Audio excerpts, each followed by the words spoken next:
So, ayun na nga guys. Nakuha ko na yung visa. Yung visa namin ng anak ko together with my yellow packet na sa bag ko. So, um, kanina na ako, I'm done with my CFO kasi nga kapag dito ka dumaan sa Pilipinas papunta sa ibang bansa, kailangan mo ng CFO or PDOS para sa mga worker naman yon. CFO is for immigrant, yung sa mga fiancé and spouse visa. So, ayan. So, kailangan kong kumuha, even though sa Taiwan ako galing, pero umuwi ako ng Pinas kasi nga kailangan kong isama yung anak ko sa pag-alis ko. So, re-registered ko na din sa CFO yung anak ko. And finally, I got my certificate already. And, nakakatuwa kasi sobrang bilis ng process ng fiancé visa. Before, kasi it's take 18 months, I guess, before the USCIS approve or 1 year. But in my case naman guys, so almost 5 months before USCIS approve our papers. So 5 months, almost 5 months. And then yun, naka-receive kami ng email from embassy, from NBC. Then, nag-inquired kami. Na-late kami ng inquire para sa NVC case number namin. Kasi iba yung USCIS case number and iba din yung NVC or National Visa Center case number.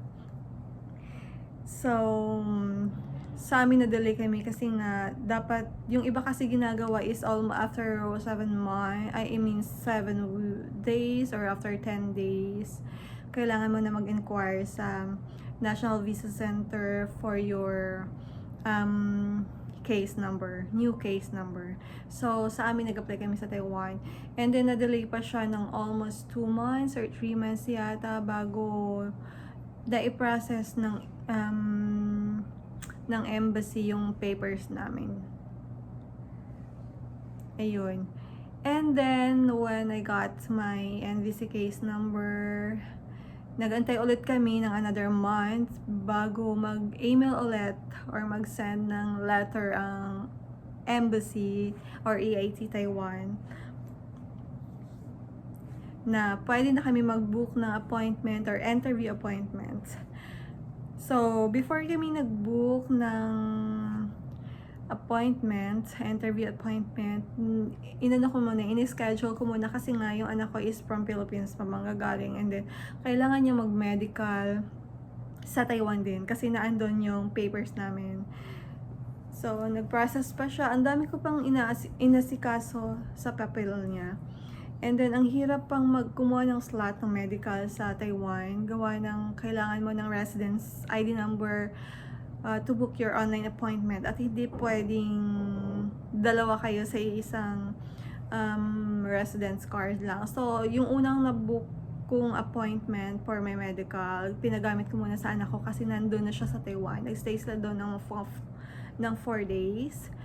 Then, after 4 days, bumalik ulit sila dito sa Pilipinas. And then, ayun, nag-book na din kami ng interview appointment sa embassy. Tapos, before 2 weeks or 3 weeks before my interview, kumuha ko ng appointment schedule for my medical naman. So, ang dami kong inasikaso guys kasi sobrang hirap. Ang daming pabalik-balik sa hospital kasi nga kulang sila sa vaccine. Pumunta pa ako kung saan-saan hospital para lang makakuha ng vaccine. So, kailangan mo yun makomplete, and then kailangan mo ng COVID vaccine updated also. So, after that, yun, in-schedule na namin yung interview, and bumalik ulit ng Taiwan yung anak ko for interview. Another 4 days na pag-stay sa Taiwan.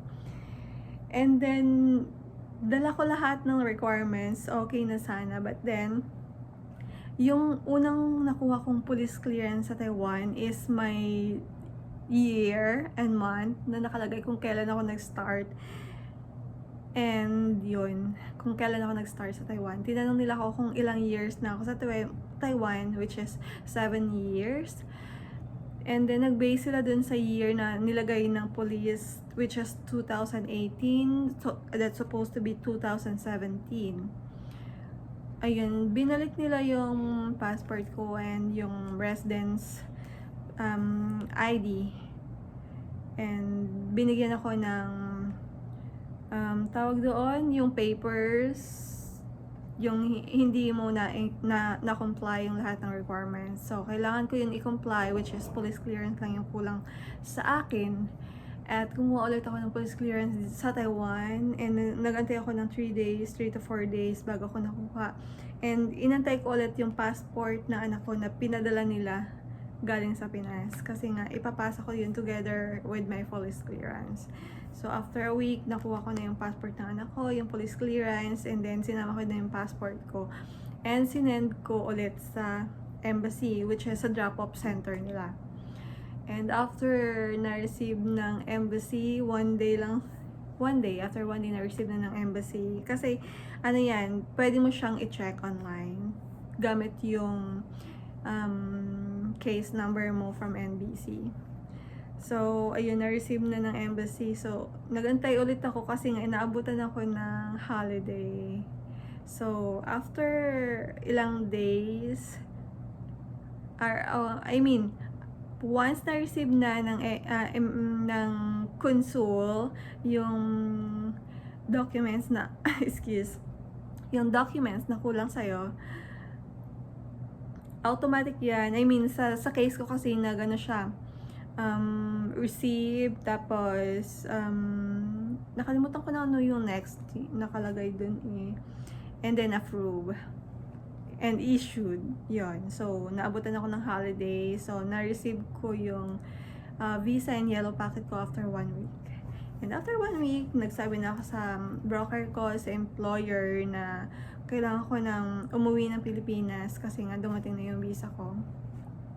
So ayun, nakakatuwa lang kasi 2 weeks pinayagan ako ng company ko na umuwi na agad ng Pilipinas kasi nga kailangan ko nang umuwi at kunin yung anak ko bago kami umalis ng papuntang US.